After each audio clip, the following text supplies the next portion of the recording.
Time now for Vikings Fan Line on the Minnesota Vikings Radio Network.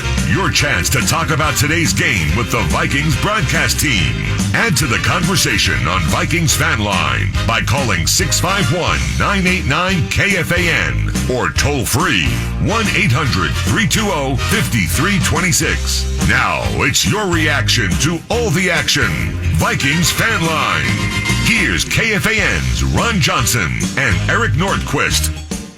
34-28 the final. The Vikings lead by 11 with less than 7 minutes to go. Panthers find a way to tie it up. Game-winning kick is no good. Took OT. KJ Osborne is the hero in the end zone today. They improved to 3-3 in the season as they enter the bye. I am Nordo from 9 to noon. This is Vikings Fan Line, joined every single game week by Ron Johnson. Your call, 651-989-5326. 800-320-5326, or via social, use the hashtag KFANVikes and participate in the conversation. Many, many things to get to, but first, KJ Osborne was with our own Greg Coleman. Let's hear from the touchdown maker and the game winner himself, KJ, with Greg Coleman after the game.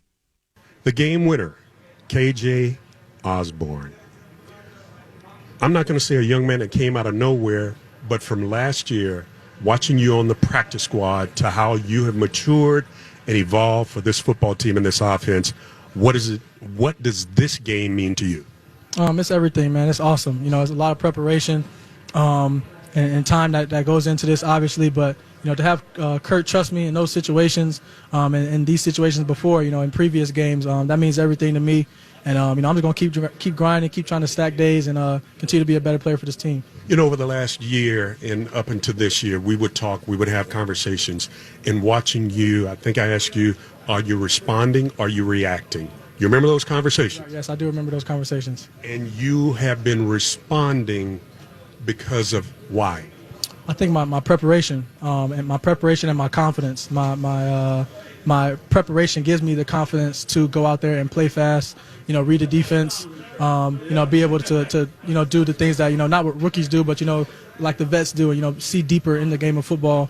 To do, you know, again, recognize the defense or the blitz coming or things like that. Like your IQ kind of it helps you play faster and be more efficient and able to make plays. You've got some great mates. And All-Pro Adam Thielen, Justin Jefferson. Having those guys as mentors, tutors, what does it mean? It means everything. I just said it in my last interview, and I think last week, you know, I just hugged them both and thanked them. You know, just from ever since I got drafted here, you know, talking to Adam, you know, I called him on the phone. You know, he's been open arms and helping me. Obviously, me and Jess, we trained together for the combine, drafted to the same team, so we talk a lot. You know, seeing what those guys do in the practice field. Watching their film, you know, I try to steal things from them all the time. They're constantly giving me advice, and we're talking. So, you know, I'm blessed to play with, you know, two superstars like that, because that helps me and it makes me a better player. You talk about the superstar receivers, but talk to me about your quarterback. You talked about the confidence that he has in you. How has that relationship developed? Good. It's been great. You know, eight is the man. That's our guy, and we trust him in those situations, you know, to go out there and lead us down there. And like I said, he's done it time and time again. He did it last week. He did it this week. He did it in Arizona. He did it in Cincinnati.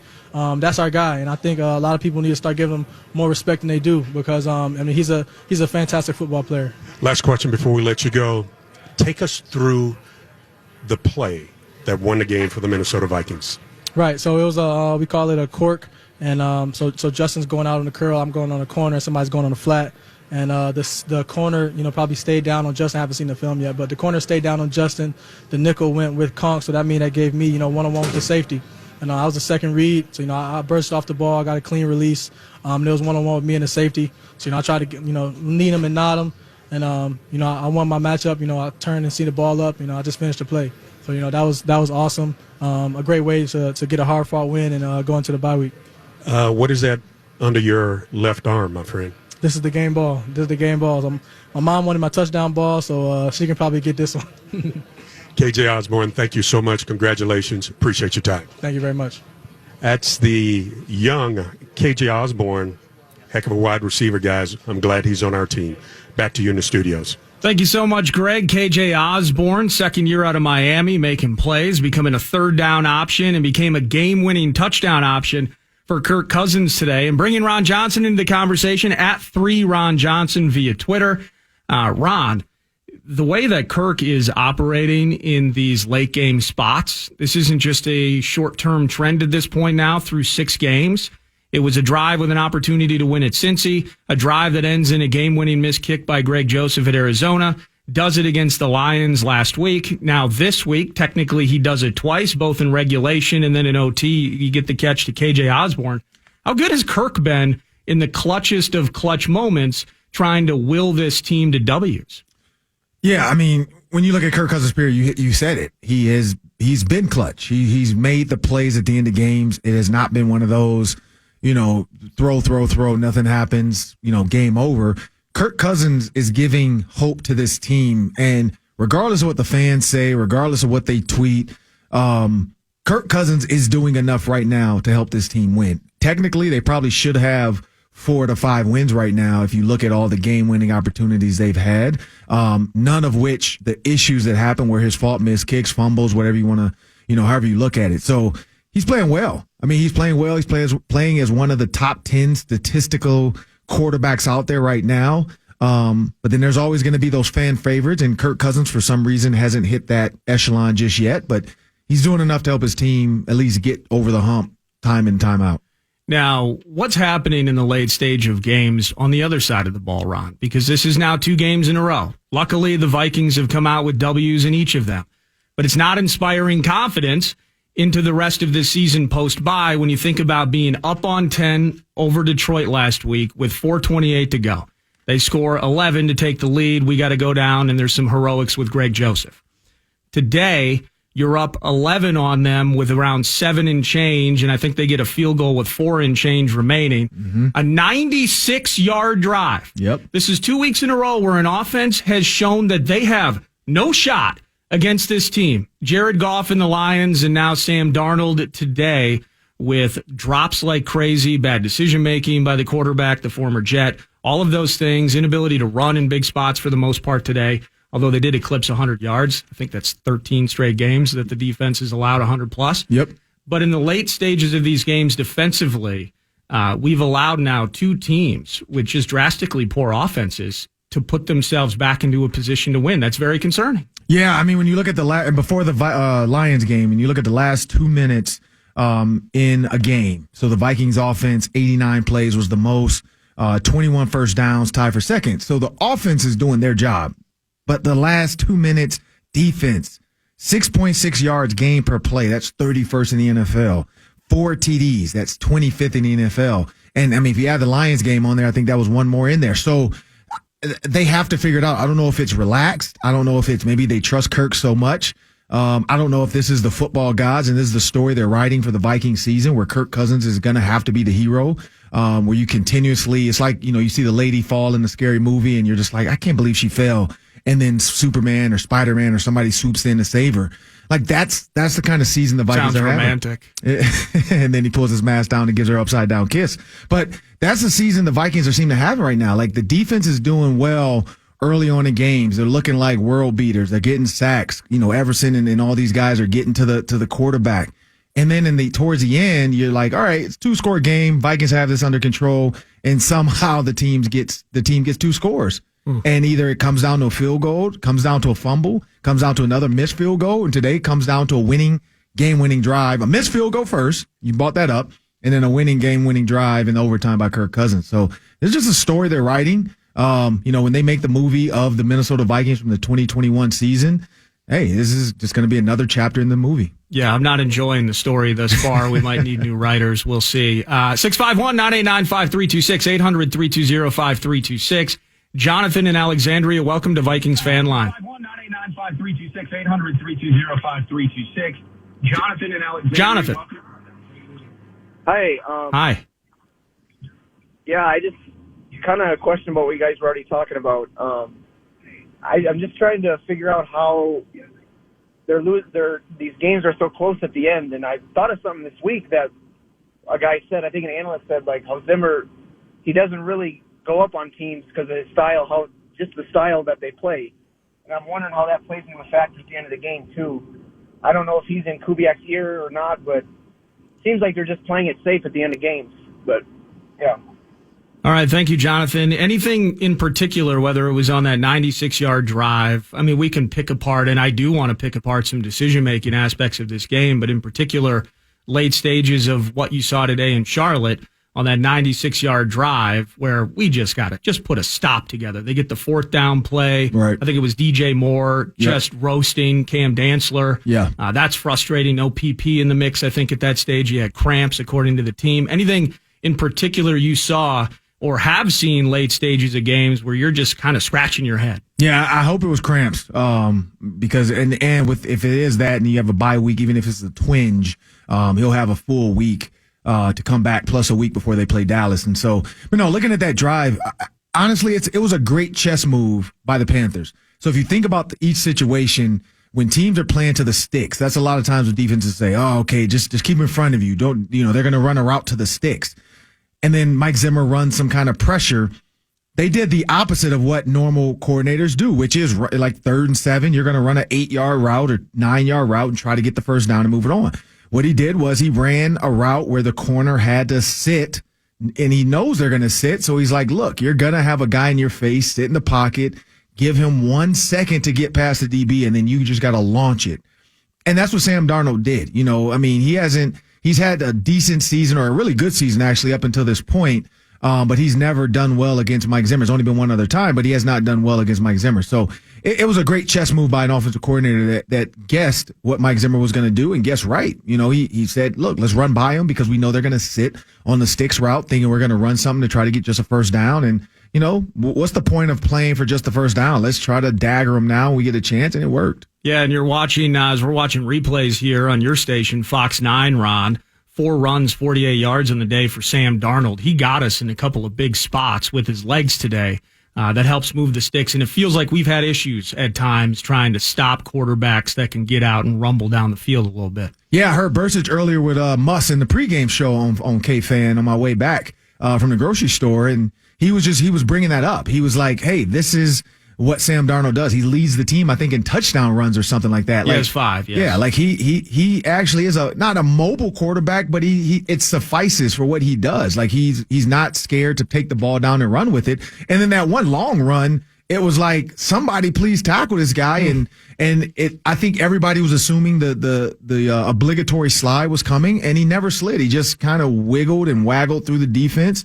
And the Panthers are using that. He does a great a job recognizing man coverage. The minute he saw some kind of man where the backers' backs were turned and they were trying to get out of there to locate their guy, he knew, if I pull this down, there's nobody here chasing me besides a defensive lineman that I should be faster than.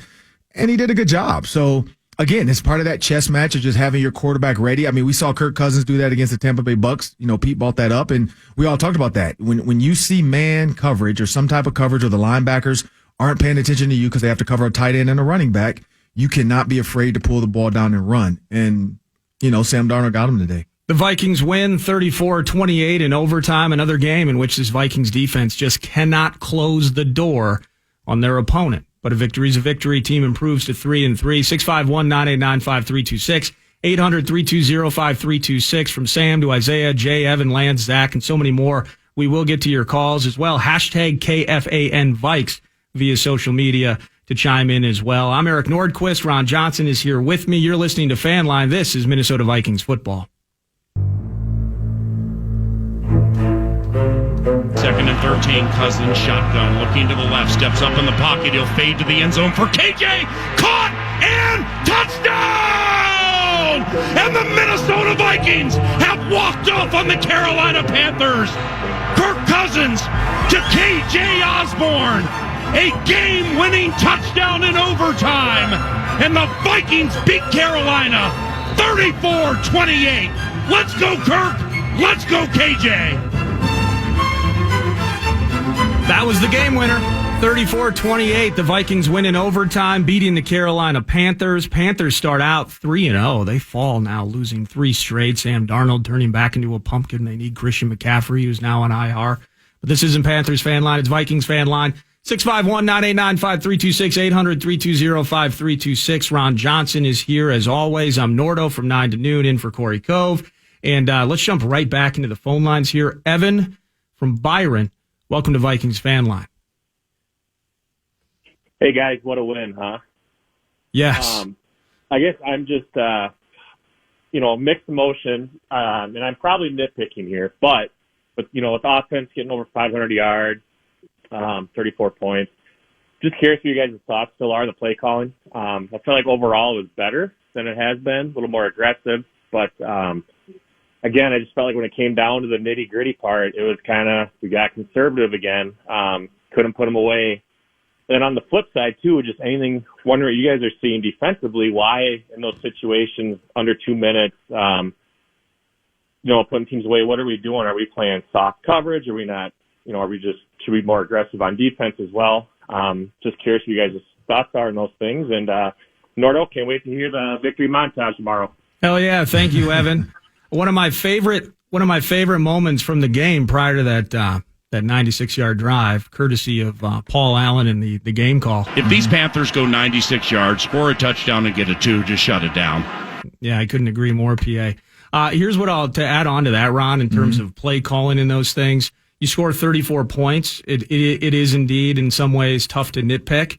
But I will say this, early on in the game, I saw for a defense as aggressive as the Panthers are and how quick they are to the boundaries, how quick they are to attack the ball. Yep.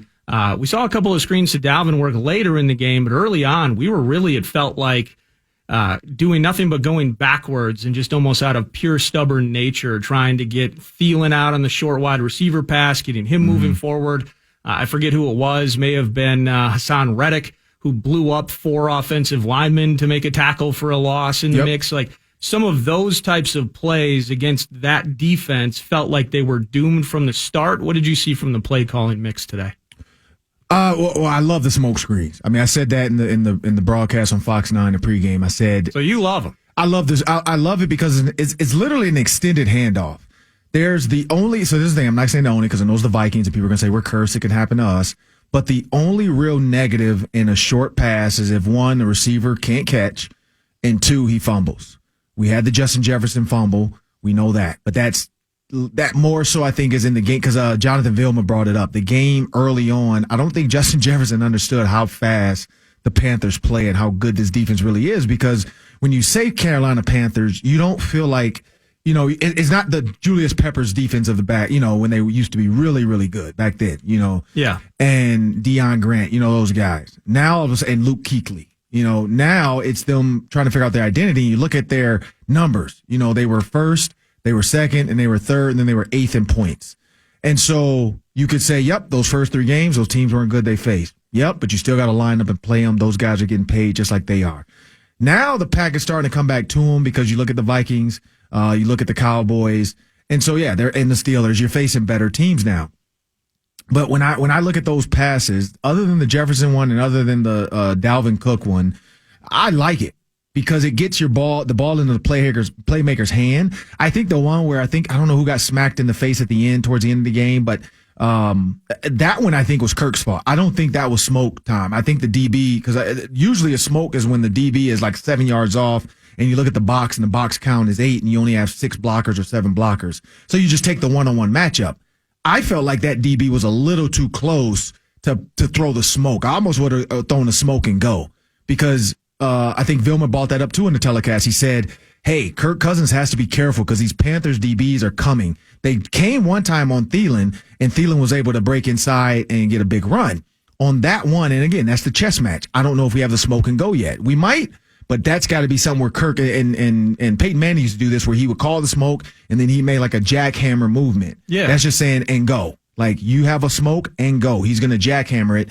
And then the receiver knows, boom, I'm gonna give you 2 seconds of the smoke. You pump, you feel, you gotta. It's like a feel. You don't really. It's not like a timing thing. You feel that DB coming, and then you go, and it's a quick throw again because you don't have time to hold it for the deep ball. You're just trying to get into his hands now, 7 yards down the field, with the DB chasing, and there's probably another KJ Osborne like he did before, deep touchdown where you could just run forever. That's the. Other than that, they were good to me. I liked it. I liked the aggressiveness of doing that. The one screen to Dalvin Cook where he got killed. Watch the tape back. We'll see it Monday or Tuesday when they load up the film. That's Darisal's fault. Darisal has connection to, I think, Hendricks or whoever was out there, and then for some reason he turns his head from him. Like he pushes him, and then turns and looks inside as if like he doesn't know what time the ball's coming out. That was completely his fault. They had 4 linemen out there and 1 guy. And that 1 guy got around Darisaw because he took his eyes off of him. So if Darisaw makes that block, Dalvin scores because there's only 1 other guy coming from the inside, and the other linemen were looking inside at him. For some reason, Darisaw looked inside as if that was his guy coming from the inside. So I think that was just Darisaw's miscommunication. He'll learn from that. His first start as a rookie, there was a lot on his plate. So I like him. Excellent. Kirk Cousins, by the way, 373 yards, 3 scores, no sacks.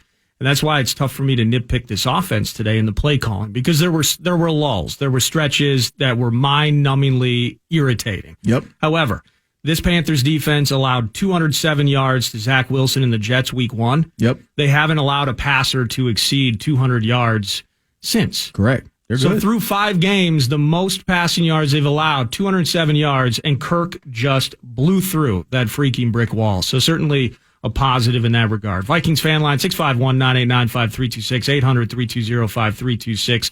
Isaiah in Minneapolis, welcome to Vikings fan line. Thank you. So, yeah, I don't have much negative to say about this game because even though it's frustrating that we have to come down to the wire in order to win this type of game, I believe that moving forward, if the team makes some minor tweaks, and I also believe that if Kirk Cousins throws for at least 300 yards and Dalvin or Madison is able to run for 100 yards, we will be able to win most of these games or at least stay close and have a chance. What are your opinions on the games moving forward? And if we're able to keep it close, do you think we can pull out the game? Yeah, I appreciate it, Isaiah. I think Dalvin Cook being back today certainly helped things, whether it's the play action and some of the decision-making they made in the mix, a positive in that regard. We'll get more into the offensive side of things. The goal ultimately is not to keep it close and win games. Let's put teams away and handle business earlier in the game. But if we're going to win the blood-boiling ones, the overtime wins, we'll accept them as they come. 34-28 is the final. Vikings fan line, 651-989-5326, 800-320-5326. And Ron Johnson is here. I'm Nordo, hashtag KFAN Vikes via social media to jump in on the conversation. This is Fan Line. It's Minnesota Vikings football. Shotgun, designed roll out to the right, throws to the end zone. Thielen caught it and touchdown! AT-19 with a wonderful catch by the boundary front right of the end zone. And the Minnesota Vikings have a 24-17 lead. Welcome back, Vikings fan line. Nordo from 9 to noon. Ron Johnson, a Gopher great, a Fox 9 star, and an analyst. Minnesota Vikings football, one of our favorites, at 3 Ron Johnson via Twitter. Yeah, I'm on Twitter. Yes, you absolutely. I interact too. So people, if you want to tweet me today, follow me. 3 Ron Johnson on Twitter. Perfect. Speaking of following and interacting on Twitter, I said, hey, use the hashtag KFAN Vikes. New world. Most of these kids don't want to call in, but they want to throw darts from a safe zone, which can be the digital universe of Twitter. So I said, use the hashtag KFAN Vikes, which brings me here. How about this? Hashtag KFAN Vikes. Decision making early with field goals, Ron, instead of going for it. Yep. Which was a great frustration for me. Turn one of those 2 short field goals into a touchdown. That would give you an extra point, maybe to put this game out of reach just on its own. Yeah. You end up going for 2 then, whether it's to chase points, you like the idea of going for 2, all of that. Forget all of that for a second. You have a 4th and 4 at the 6 on that first drive after Breeland gets the interception. Later in the first quarter, you have a 4th and 2 at the 7, and you kick short field goals on both of those. Your thoughts on decision-making, field goals instead of trying to turn those into touchdowns? Yeah, so the KFAN Vikes field goal 2-point conversion, there was a lot of conversation on Twitter about that today. It was controversial. My take, and there's a lot of people arguing with me about this, game theory, Corey Cove and his game theory stuff. I think not only, so the field goal, I'm always a fan of points. Go get the points early. I think we wouldn't have had to worry about this if after every touchdown, we just kicked the extra point. Because then you're up by 2 at the end of the game. and now they're having to kick another onside kick, which not to say they might not have got it and come down and kick a field goal to win it, but you would have been up by 2 at the end of the game. I think those field goals, I get it, go after the points early because you're there. I wasn't a fan of the going for 2 because you're up, I think, up 5. Like, I like the going up 6, and then it takes them 2 field goals to even tie the game. And it ended up playing out exactly the way I said it was going to happen. People were trying to explain to me, like, oh, but if they get it 50% of the time, then they get 1 point anyway. But if they kick the field goal, I think it's like 92% of the extra points this season have been made. Give me the 92%. Because if you're talking 50% on the 2-point conversion, it's not 50% for everybody. You have to look at the defense you're facing. What are they ranked? What are they good at? If they're good at the run and the pass, if they're good at red zone defense, this is probably not the week to go for 2. Yep, they got the they got the penalties, so it moved it up to the 1. So that's what they. Yeah, but you still didn't run a play up the gut. You still tried to go outside. Like, in my opinion, you kick the extra point. Period. You take the points. And that's why I think. But yeah, no, I'm fine with the 4th down. The one on the 6, I kind of get field goals instead. Yeah, I kind of get it because it's 4th down, you're on it. But if you're going to play that way, maybe run a play where the guy actually has a chance to catch it and score versus the Conklin being body to body with the guy. Like, I want a better play call or something, kind of like last week. Oh, was it that 3rd down play? 3rd and 4, yeah. He's right at the goal line. Yeah, Conklin's not really separating from the DB. I think he needs to make that catch personally. No, for sure. Because you know what? They were saying it was a great play. I think Jeremy Chin was covering them, but they said it was a great play by Chin. But if you watch the actual play, the ball goes through Conklin's hands and gets to his chest. Yeah. So if he reaches out and catches it strong and actually makes the catch, it's probably a touchdown. Not probably, it is a touchdown. But he has to reach out and catch it. I don't know if Chin was hitting his arm a little bit or whoever was covering him. But yeah, that to me, if you go get it, attack it, and then take your big 6'6" frame and just push back into the end zone and just touchdown. I like it. Let's get back to the the phone lines. 651-989-5326, 800-320-5326. Zach from Springfield, welcome to Vikings Fan Line. Hey, how are you guys doing? Good, man. Thank you. Good. I just wanted to touch on the penalties a little bit. I don't think that's really been talked about lately.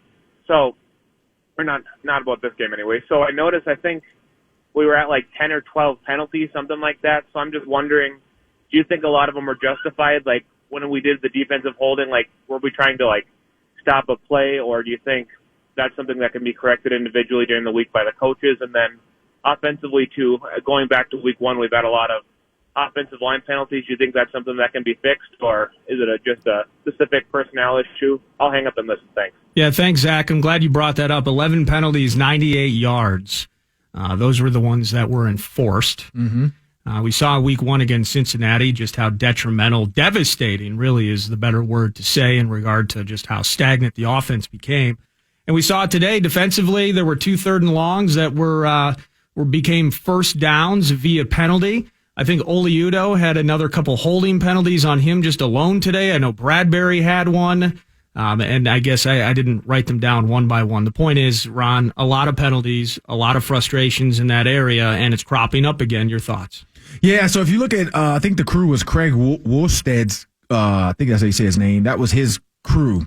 And so if you look at Wolstad, maybe? Yeah, Wolstad, or however you say it. I don't understand the W and the R and the O, but that's how people do their names, but whatever. If you look at the biggest thing with this crew and when they face the Vikings, not just the Vikings, but some of their calls, false starts, they're the 4th highest, false starts are going to happen. Unnecessary roughness, they're the 4th highest in the NFL. So you look at some of the things they were calling roughing the passer, face mask, 2nd highest in the NFL. But when they face the Vikings, it's always gone, for the most part, the Vikings' way penalty-wise. For some reason today, I don't know if it's because, again, we know a lot of the emphasis on the NFL has been, the holdings or some of the things. I think some of like the phantom face mask. I don't think that was a on roughing. Dalvin Tomlinson. Yeah, like they called it roughing. And again, this crew has had the 4th highest roughing the passer or roughing, or no, sorry, not say roughness calls, which face mask pulling is one of them. That to me, it was just a brush by grabbing the jersey. His head just happened to turn as his arm was going across. I don't think that deserved that call, necessary roughness. Maybe I can't nitpick one by one, though. Yeah, I'm not going to go each one. Oli Udoh earned his holding penalties today. Yes, he agreed is there. regressing as quickly as anybody we've ever seen with a fresh start and going backwards in a hurry. Yep, and I agree there. Bradbury bear hugged a guy. I mean, the offense, I guess. So Breland sat on a route with DJ Moore, gets that defensive holding. Where then I think it was Moore, and he tried to make the turn, and the ball was overthrown, but that's because Moore was supposed to be there. So I don't think he would have got to that. If you don't touch him, I don't think he gets to that. Maybe, the way as high as that was and as far as that was out, it's uncatchable to me. But you can't touch him. That's and I think that's why they called it holding and not pass interference, because there's a big difference in the two. So I'm in on that, and the holding, I think it doesn't matter if it's uncatchable at that point. That's the note. Correct, because it's before they're calling it before the throw holding, so it was an uncatchable ball. I don't think it was holding though. I just think Breland Breland's outside. So if you're trying to run an outbreaking route past an outside guy, he does have a right to that spot. He just has to keep his arms down. Yeah, he was more worried about getting beat than he was of just playing sound technique. You're in the right spot. The coach is putting you in the right spot. Trust the call. And that right there, it was just a panic moment. You know, like you feel like, oh, okay, coach told me to sit outside. I'm sitting outside. Oh, crap, he's coming at me. Yeah. And he panicked a little bit. But, to your point, yes, Oli Udoh, these offensive line penalties are exhausting. So those, lack of in my discipline, opinion, lack of execution. It's ridiculous, and it shouldn't happen, and it's happening. And that's what I'm wondering often about Wyatt Davis. Like, what hasn't Wyatt Davis shown in practice? How bad has he got to be? That he's not getting a chance to get in there and show. Because Christian Darrisaw was a huge difference today compared to Rashad Hill. You didn't see the left tackle getting pushed back onto his back. You didn't see the bull rush. And Brian Burns. Brian Burns and what's his name, the other guy. They're two good defensive ends. And so when you think about that, you got Brian Burns, you got Morgan Cox. They're both good. And then you also have Hassan Reddick, because Hassan Reddick at the Sam, he leads the team in sacks. Correct. Too. He comes off the edge a ton standing up, but you didn't see that. Like, you didn't see what we thought we would see if Rashad Hill started. I think it would have been a different game today. Yeah, and he got hurt maybe on the first field goal or something like that. He limped off. Rashad Hill? Yeah. Yeah, but I mean, either way, Christian Darrisaw was getting the start. Like, it was Christian Darrisaw's day. So my point is, he is the guy. He is a first-round pick. This is the reason why they bought him here. Yeah. And it showed today. And I wonder early on in the season, if he had been healthy, how much different could some of those games have been when we were talking about Kirk Cousins feeling the pressure in the hole. We talked about the Rashad Hill holding penalties. We talked about maybe the guard having a hold because Rashad Hill lost his guy on the twist. Where like today the Vikings benefited from that. The running back went and hit the guy, and came up the middle wide open. Yeah, and got the sack. So things like that. Lynch, I think who it was, but James Lynch. Lynch, yeah, he got the sack right up the middle. And that was all Kendricks, by the way, coming in just chipping or basically picking a guy. So he ran up perfectly to make the running back take him, and then he ran right. Running back never realized that he was actually running the twist. Oof. Lynch came straight through, untouched. But those are the things where offense line, they've got to stop with some of the holding penalties like that and just get, it's footwork one. It's getting your feet in the right position, getting your hands in the right position. But yeah, Wyatt Davis, I thought he would be starting by now, but who knows? Last bit here, and then we'll take a break, get back to the phone lines. Hashtag KFAN Vikes. Need to cut Joseph now. Oh my goodness. I don't think he's talking about Linval Joseph. He's no longer on the team. It must be kicker Greg Joseph. What did Zimmer tell y'all a couple weeks ago? Well, you got to be patient with the kicker. Kickers are going to miss kicks. Kickers all over. The Packers kicker missed a ton of kicks. The Bengals kicker missed a ton of kicks in the same game, and they're both still employed. That's true. It's going to happen. Crosby's got a little bit of a track record. You play to win the game. They won the game. Crosby's the leading scorer in green and gold history. Correct. You can't just fire him after that. The Bengals moved on. They're like, hey, we're going to go beat the Lions the next week, so, hey, it happens. You miss kicks. Give him some time. So relax. you golf, okay? Yeah. So he's a little right off the green, correct, against Arizona. Yep. You lose the game. He needed one more club last week as he just airmails a 49-yarder. That's weird because he was nails from 54 and 55 in the game, but he hits the one that's the difference maker and they win. Yeah. And then today, was it 50? I forget what he missed. Something like that. And then he misses the game winning. I think he missed 2 today. What hash was he on though? Because I keep forgetting to look at that. But if he's right on the other one, and we said, hey, why not put him on the left hash? If he's right on this one, maybe that's just not remembering. and having a special teams kicking guy to be able to yell into their ear, hey, get it to the left. If you're going to run a play, because you're running one last play to try to get a couple more yards, I get the pass play was right, but maybe run that same pass play to the left so that when he catches it and you spike it, you're on the left hash. Yeah, he missed from 50 and he missed from 47. Were they both right? I don't have. I can't remember. Yeah, I got to remember I don't have that. the hash stats. I can't remember. Yeah, no, but okay. You got to look at the hash. And again, Corey Cove has brought that up. Why don't we have a special teams kicking coach? It's kind of true. Why don't we?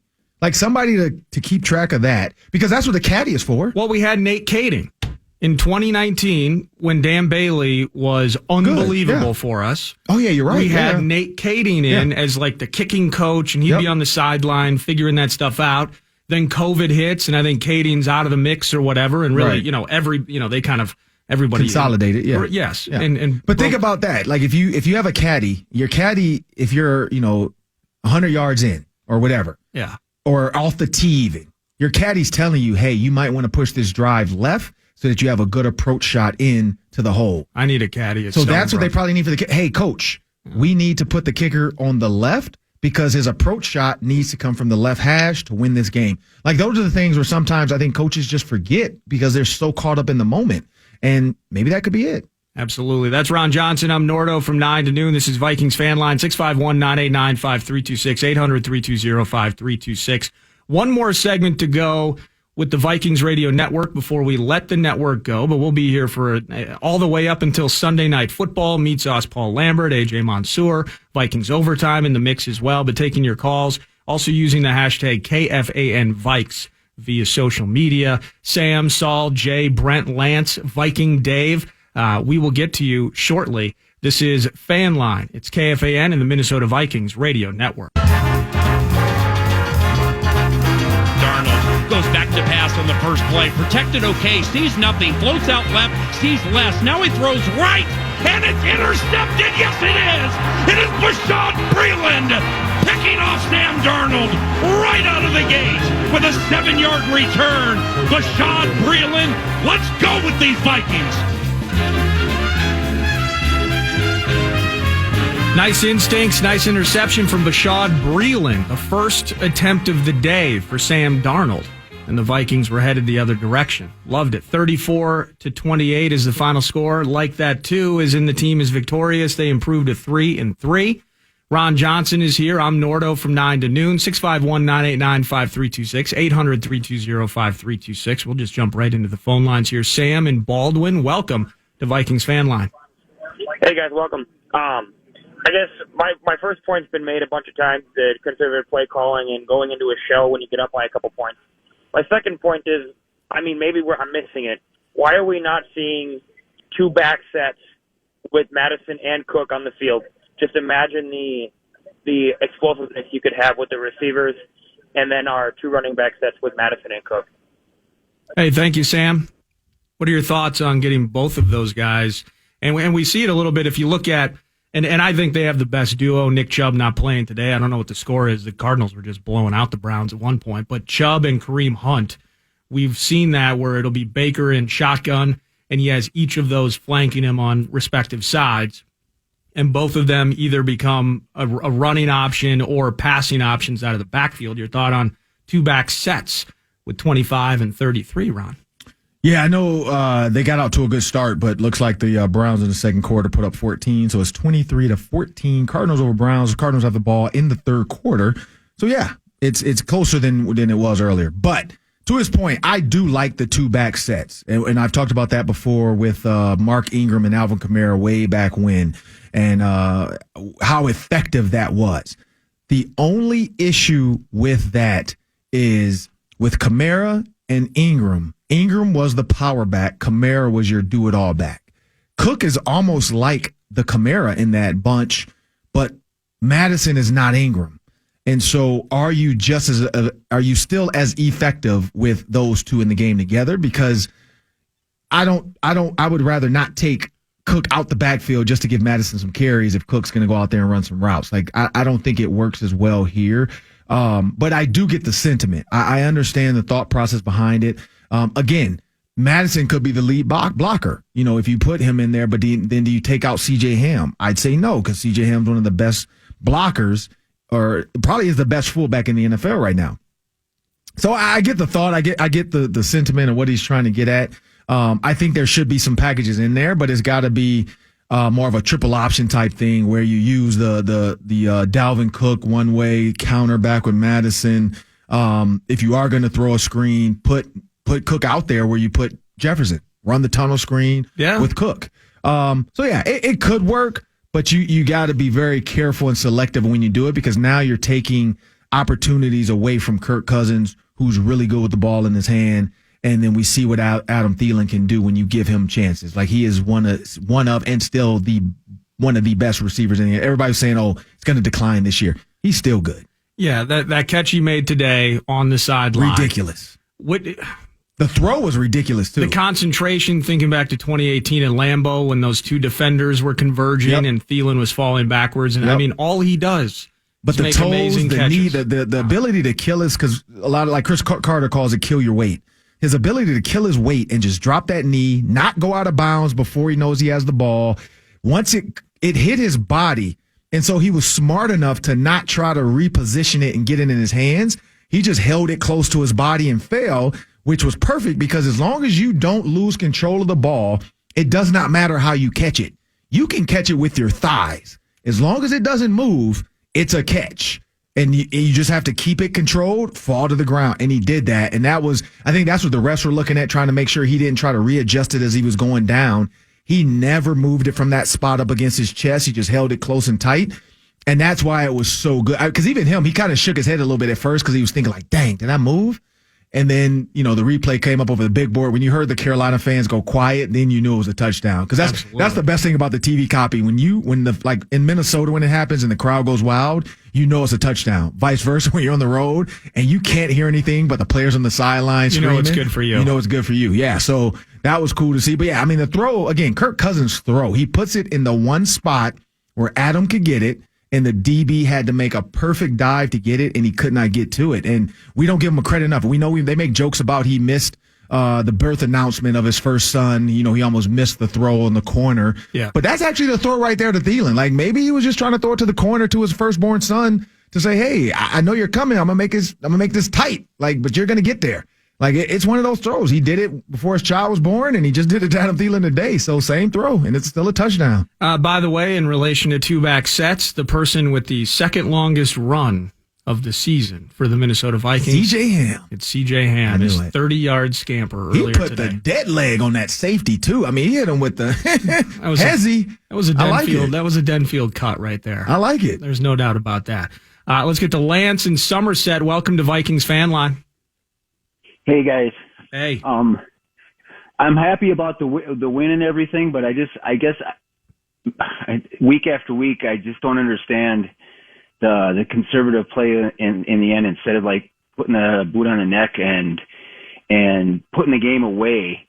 Just the plays like after the Darnold fumble and we got 3rd and 8 and we hand it off to Dalvin Cook. I just don't get that mentality. I'm not an expert, but I just don't know why we don't put it away so we don't have to have the heart attack and the stress at the end of the game. Yeah, I appreciate it, Lance, and it's a really good question. If these Panthers go 96 yards, score a touchdown and get a 2, just shut it down. Yeah, it's a very good question that you bring up. It's 2 weeks in a row, and we kind of covered some of it earlier. But even, I think, I can't remember what the quote was from Zimmer, but it was kind of the idea where you were playing under the pretense that you would shut down Goff and the Lions all day. So you handled things a certain way to run out of clock and, moonwalk off into the winner's circle. This time around, maybe in some ways that same mindset. And so I can't get out of that way, whether it's hashtag KFAN Vikes. I hear it 9 to noon every single day, and I don't really have an answer on it other than we're seeing first-time OC, not an interest in taking shots. You see a couple of shots today. It's incomplete to Justin Jefferson. But defensively, the conservative nature, just thinking we're gonna find a way. There's almost like I don't want to call it arrogance per se, Ron, but if this makes sense, like you've hammered on Darnold in this offense all day. They have done nothing but make their own mistakes. and there's a reason they're down. And there's almost, if there's an arrogance to the idea or a confidence in a false way where it's like, there's no way they're going to go 96 on us. Right. But 2 weeks in a row now, we've seen two bad offenses languishing for 3.5 quarters and find ways to get us in the late stages. And that is one of the biggest frustrations, I think, that I have about these last couple of games here, albeit victories. And a lot of fans are pissed off about it, too.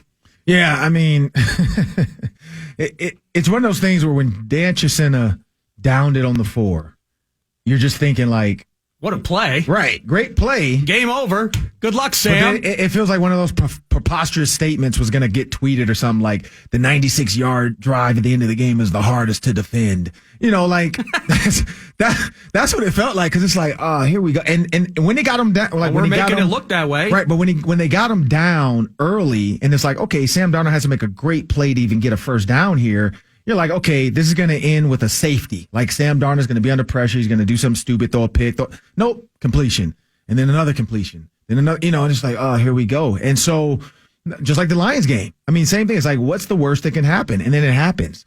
But the Vikings have found back-to-back weeks a way to win and be resilient. And PJ Fleck says this all the time. It's like, I don't care if you fail. What's your response? And I think that's where Mike Zimmer is taking his team right now. Like Greg Joseph, I don't care if you fail. Like, we're still it's a team game. It takes all 53 of us on this road trip plus the coaches to win this game. So, yes, our kicker missed. Kirk, you got to go win it. Because there's been times, Kirk, where you've thrown a pick or you fumbled the ball, and we found a way to win it. When Kirk fumbled it twice against Carolina last year, and they found a way to get 2 scores within a minute of whatever, 22 seconds, and it was Jeremy Chin. And then who won it? Don Beebe. Chad Beebe. With an assist to Matt Rule's awful time management in the clutch. Yeah. Correct. And the fumble, though, the punt fumble or muff or whatever by Beebe. And then Beebe comes back and redemption. Like it's one of those things where you have to play the entire game, and the Vikings are showing that. And so hopefully this gives them a resting energy boost, because to go into the bye week on a loss, you can't go to Cancun or Cabo after losing. But yeah, you can book that flight now last minute, go have you a couple margaritas, come back refreshed, and then get ready for the Dallas Cowboys, because now you feel like, you know what? No matter what the score is in a game, we have a quarterback that can win a game. And it's been a while, I think, since people had faith. And people probably still don't have faith in Kirk Cousins.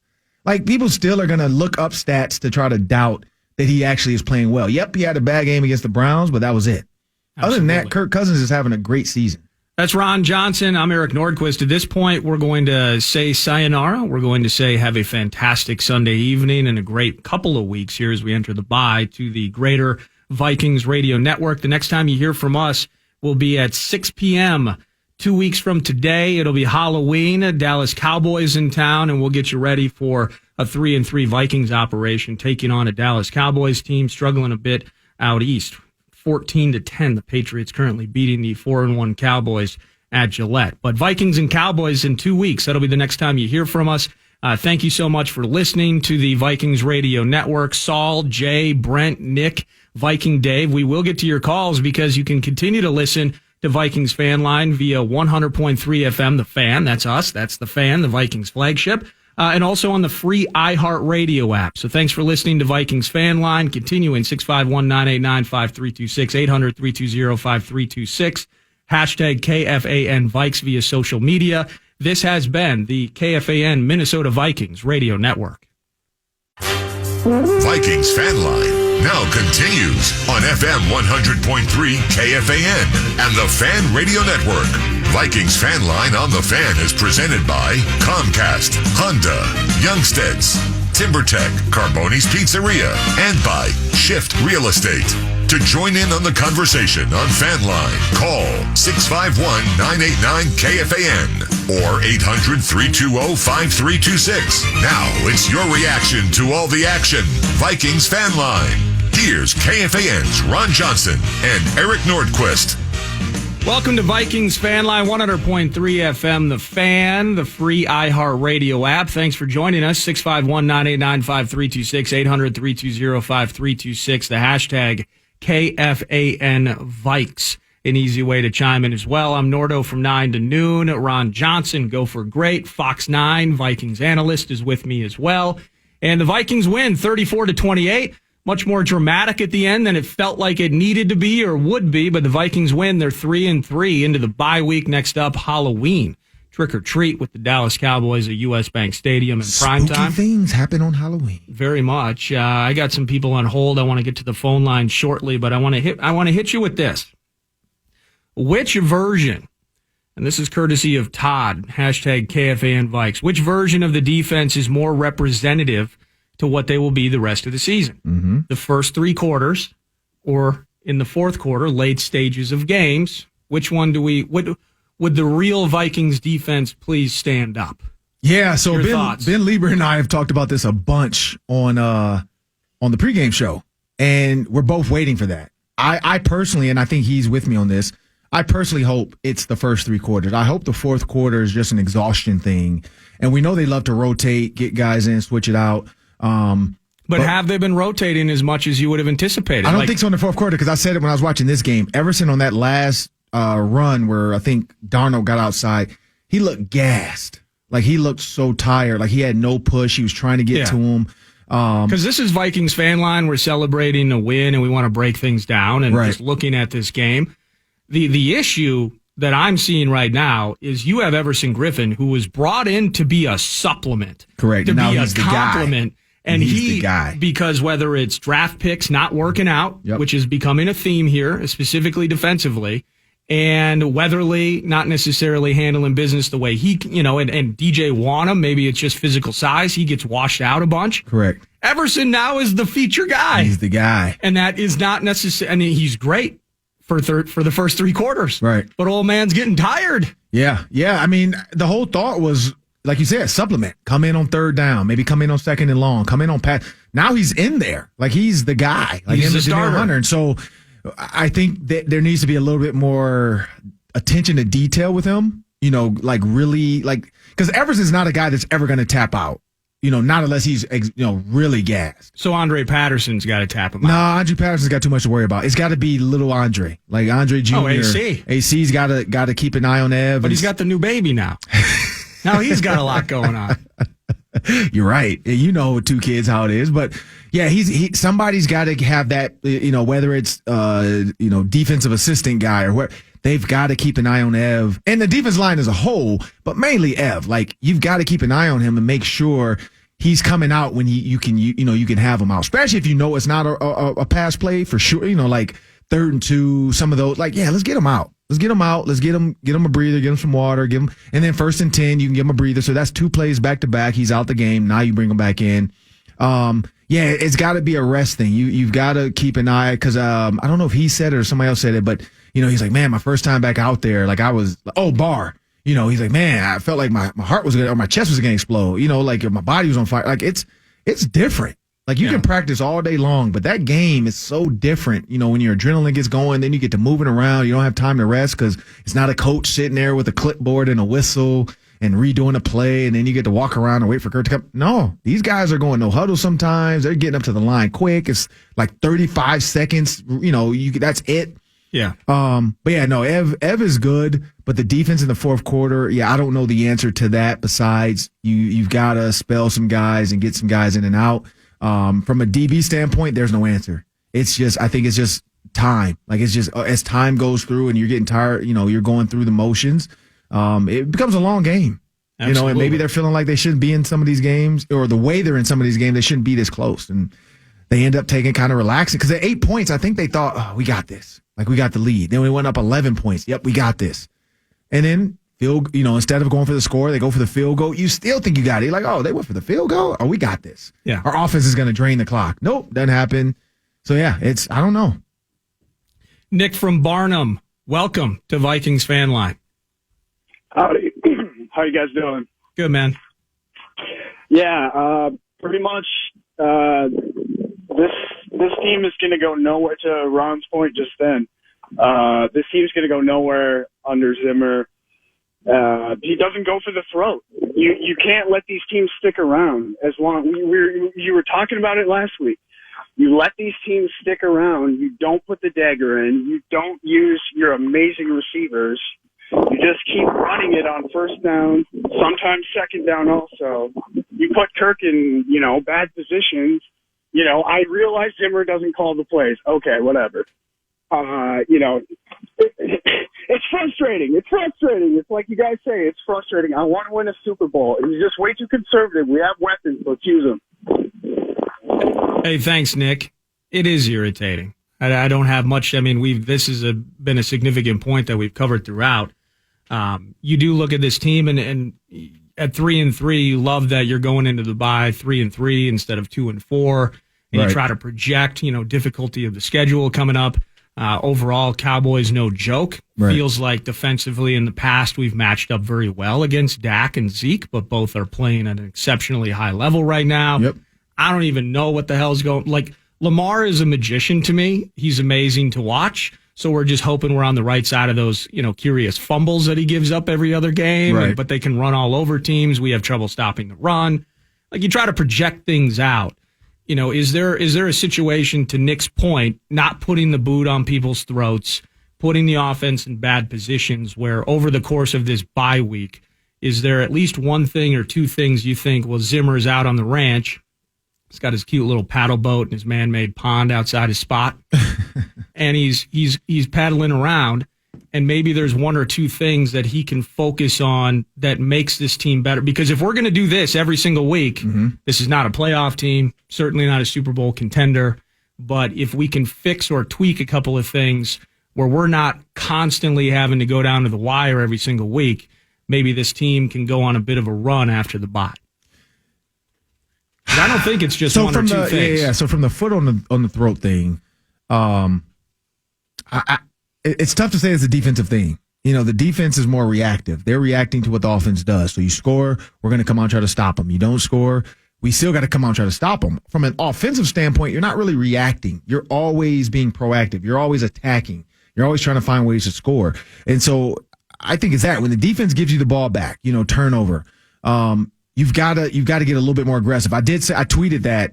I forgot after which fumble. I think it was the Everson sack fumble, or not sack, but the Watts sack. Everson kind of cleaned it up, fumble. I think my tweet was like, take a shot. And he does. He takes a shot with the same exact play he tried to run with Justin Jefferson earlier, comes back, runs it with Thielen, where it's that post, or that corner post, where Kirk should have thrown that same type of ball. He threw Thielen across the field for Thielen to catch it, go out of bounds on the other side of the field. Jefferson, he threw it more like a deep, true post. And so in plays like that, again, you could see Kirk was even mad at himself. Like, I want that. And if I can get that throw back, I forgot. I got to lead him across the field because the safety was killed. I think he was feeling the heat peripherally. It was. The guy was coming, but you still got to throw it and take that hit. Like, it's coming. Yeah. You get paid. He's got to make that pass. $30+ million to take a hit in the chest and just deliver a ball across the field. Because and Jefferson's faster than Thielen. There's nobody over there to the left. If you just throw it up in the air to the other sideline, Jefferson's going to run up under it and score. There's nobody over there. To his point about that, so I think that's more of an offensive thing. Like they've got to take plays where they're always attacking third and short. In third and short. Like, you can't be in 3rd and 11, 3rd and 15. But then that goes to the penalties. So that's the other point. Like, it's not so much on the coaching calls. It's what are we giving? Like, if like you said, if there's a holding or if there's a procedural penalty and now it's 2nd and 15, 3rd and 11, 3rd and 12, like, there's not much you can call there. I get it. Like, there's teams that have gotten 3rd and 27 on us. But there's not a ton of plays you have in your playbook where you're like, oh, okay, here's 3rd and 17. What play did I draw up last week? I think that's part of it too. If you're not mentally in, because jumping off sides is mental. That's 100% mental. Some of the holding stuff, it's a little mental, but it's physical. So that's perplexing because it's like, how do you stop the holdings? Well, you have to get better at moving and get in front of guys. There's no true answer to it besides stop putting the offense in a position where they can't attack all the time, and it goes back to the penalties. Absolutely. That's Ron Johnson. I'm Nordo from 9 to noon. Vikings fan line continues 651-989-5326, 800-320-5326.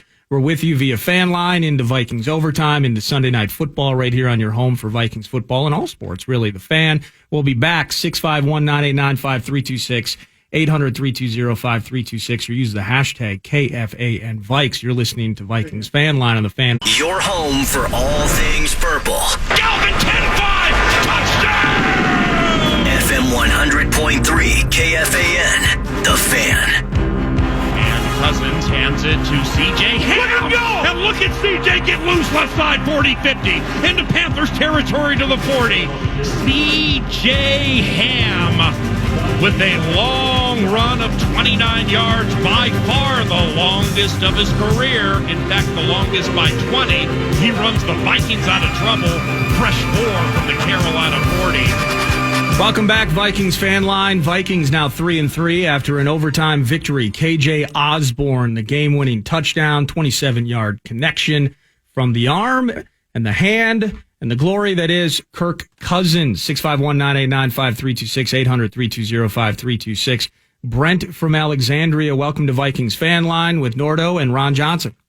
Hey, guys. Thanks for taking my call. I'm glad I waited. But so for years, Kirk Cousins has been letting us down in big moments. Defense has finally given our guys a bunch of extra chances, taking the ball away.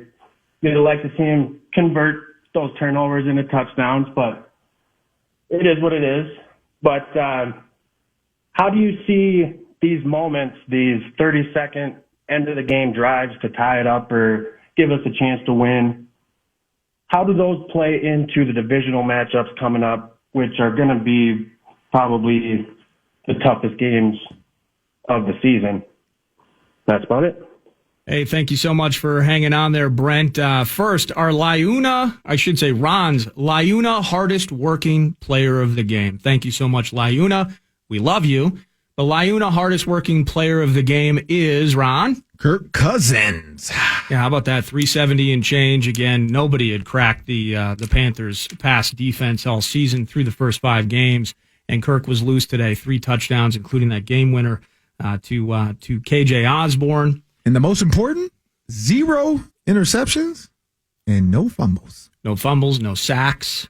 Got beat up a little bit. He got beat up. He had to run for the hills at least a couple of times. But Liuna, hardest working player of the game. Thank you so much, Liuna. Before we go to break, one thing you tripped on, using the hashtag KFAN Vikes, you've been informed that all of Greg Joseph's misses were from the right hash. And we have to verify that. We have to verify it. I mean, you can't trust people on Twitter all the time. I mean, Meat Sauce is on Twitter, so they can't always be trusted by their tweets. But, yes, somebody tweeted, even the Arizona kick, we're on the right hash. So that's something I can go back in the film study, and I'm going to look them up and see. You need to jump in the film room. I am going to jump in the film. We got a bye week. Get the Microsoft Surface. Yeah, I'm going to do I got the Microsoft Surface. I'm going to do a little Dan Orlovsky type breakdowns this week. So make sure to follow me on Instagram as well. That's 3 Ron Johnson on Instagram. That's the number 3. That's the number 3. Not THREE. Not THREE, but the number 3 Ron Johnson on Instagram as well. I'm going to do some film breakdowns this week because we got a long bye week. As we get ready also for the Maryland game, Gophers versus Maryland, afternoon kickoff. So I'm going to get to tailgate. So fans are going to that game. I will be in the tailgate lots, making my way around all weekend on Saturday. Free photo opportunities with Ron Johnson. Oh, yeah. Looking forward to that. This is Vikings Fan Line. Couple of segments to go. 651-989-5326, 800-320-5326. Ron Johnson here. I'm Nordo from 9 to noon. This is The Fan, your home for Vikings football.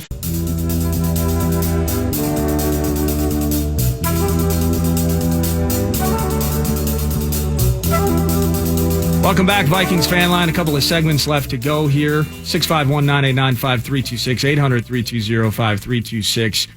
Vikings Dave in Orlando. You're with Ron Johnson and me, Nordo. What's up? Hello, Nordo. Hello, hey. Ron. How are you? Good. How's it going? It's good. I'm in Florida, so it's always good. But I miss my childhood home in Minneapolis, and I'm a long-standing Viking fan. But enough of me. Let's talk about what really needs to be understood. This is a long season. Got to stay healthy. Can't show all the tricks in our bag the first time out because we're going to face some of these teams second time. And if they can pigeonhole us, then we're going to be up against it. I think all in all, these tear-jerkers or teeth-biter wins are concerning. But we have to look about how healthy we are and how we can take each and every game at its best. I like it, Viking Dave. Keep the faith down in Orlando. I wonder if he's at Disney. Would be a good place to be right now. Absolutely. Ron, keeping the faith as his team turns the page in the bye week. For the most part, the squad is healthy. Mm-hmm. Hoping that it's just cramps for Patrick Peterson, as the team announced officially via social media. Hoping that Dalvin's ankle gets healthy. Hopefully, the nicks, the bruises, the bumps over the course of an NFL season. We saw Adam Thielen took some hits today. Everyone gets an extra week. Yep. Maybe the team is just holding back their best magic tricks, Ron. Isn't that how it works? I don't know. Grind it out, get out alive. They're 3-3, and then boom, completely different operation. I'm not gonna say that's how they drew it up. No, I don't think it's like, oh, we're just gonna take our time and then eventually. No, like the job of a coach is, and again, I didn't coach that long, but I did coach a little bit, and I think any little bit of time you get with Peyton Manning and Tony Dungy is more than like a ton of time with, Mark Sanchez and somebody else. Like the stuff I learned from Peyton was that every single week. And so I was only there for like the first 2 games and then the preseason for 2 straight years. But every single week it felt like Peyton Manning, like at least that first practice, he was always coming up with new stuff. He was always trying to come up with something different. He was always thinking ahead, like, hey, this guy was on our team this year, so we can't do, or last year, we can't do this. That's a coach's job. Your only job is to coach. Like, that's it. Like, you don't have a second job where you're like going to work at a financial firm, in the daytime, like a high school coach, and then you're coming at night. Like a State Farm agency. Correct. And then all of a sudden you're showing up to the Vikings facility to run, past Skelly and 707. Like Mike Zimmer in a call center. Could you imagine that? Mike Zimmer taking calls. A lot of complaints. About somebody, my dishwasher doesn't work. So what? But just think about that. Like, that's the job. Like, come up with new formations, come up with new motions. I think Eric Bieniemy said it. He's like, man, every night I go home, I watch other games sometimes just to get a feel for like, what haven't I done or what could I do differently? Whether I'm using their formation and their motion, but then using my play. He's always thinking, and I'm not saying Clint's not, I'm just saying for that caller, there's nothing to hold back. Like, you don't hold back in the NFL. Like, it's 17 weeks. Every single game matters. You got to win every game. If you shoot your bullets all off in this game, you got to go get a new clip and reload and be ready to do it again. And at the end of the day, you're running the same. I mean, there's not too much. You run left, you run right, you run inside, you run outside, you toss left, toss right. Plays don't change. They haven't changed since my dad played. They haven't changed, since the 1960s besides the new spread offense. But other than that, the run left, run right, run up the middle, pass left, pass right, it's the same. What you do is you change the formations, you change the personnel, you change the motions. That's where the offensive is getting more innovative. Guys like Sean McVay, again, Matthew Stafford. Graveyard. Oh, he's not good. He'll never win a championship. He looks really good right now. Like, Sean McVay is giving him the 2. So I think that's the key is if you put Kirk Cousins with the Rams, Kirk Cousins is probably the MVP. Like, in that offense, he's the MVP. Period. It's weird to think about. So you're telling Clint Kubiak that he just needs more higher capacity magazines. Is that what you're telling him? He needs a 100-round clip.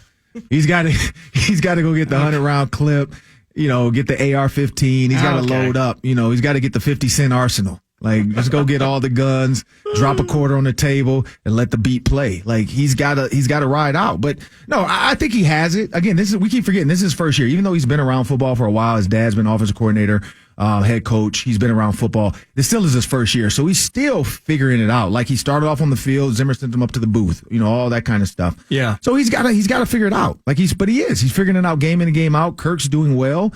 Without a couple missed kicks and fumbles, the Vikings are 5-1.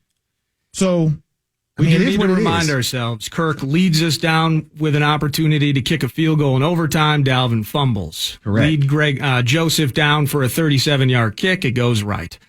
You lead the team down. You get the win against the Lions. You lead the team down today. And who called those plays in those games? I think it was Clint. Exactly. I think it was. So Clint. he's doing his thing. He can't call the play for the kicker besides saying get on the left hash. Like, that's about it. Well, we need to do some research on the hash stats. We need to do some bye-week hash stats. And that hopefully Greg Joseph comes out. Hashtag Kickergate. Bigger, better, and more efficient makes more kicks. Final segment of Fan Line around the corner, 651-989-5326, 800-320-5326. Ron Johnson's here. I'm Nordo from 9 to noon. One more segment before we kick it over to Vikings Overtime. This is the Fan. KFAN. Final segment, wrapping it up, 34-28, the overtime victory. The Vikings move to 3-3 into the bye week. Ron, 30 seconds, you get it all, like looking forward to what you've seen through 6 games, looking forward after the bye. What excites you? What worries you? Exciting is that Kirk Cousins can win a game. You know, he's doing game-winning drives. He's having the, Aaron Rodgers, Brett Favre, Tom Brady effect that no matter what part of the game they're in, Kirk Cousins has a chance to bring this team back. What's scary is the fact that they're having to bring the team back. It should not end up in some of these games, a situation, the fumble, the missed kicks, that stuff has to get fixed. The fumbles more so than anything, the missed kicks, I think it could be just a hash fix. It could be having a kicker coach come in or somebody remind them, hey, let's get them on the left hash. But other than that, man, they're 3-3. They were 1-3. And everybody thought the world was over. Now they're 3-3. It's not. Thanks for hanging out with me, man. I appreciate it. At 3 Ron Johnson via Twitter. I'm Nordo from 9 to noon. Vikings win 34-28, and they get a respite. And they're back at it on Halloween. For those of you listening to the flagship 100.3 FM, The Fan, our pregame will begin at 5 p.m. on Halloween. The Vikings Radio Network will join us at 6, and shortly after 7 p.m., the Dallas Cowboys. Currently battling with the New England Patriots. They'll be coming off a bye week, and they'll be here at U.S. Bank Stadium 2 weeks from this evening. Thank you so much for those that called in, participated in Fan Line using the hashtag KFAN Vikes on social media. Thanks so much for listening to your home for Vikings football, The Fan. Vikings Overtime will lead you up to Sunday Night Football. It's your home for all sports. It's The Fan. Have a great Sunday evening.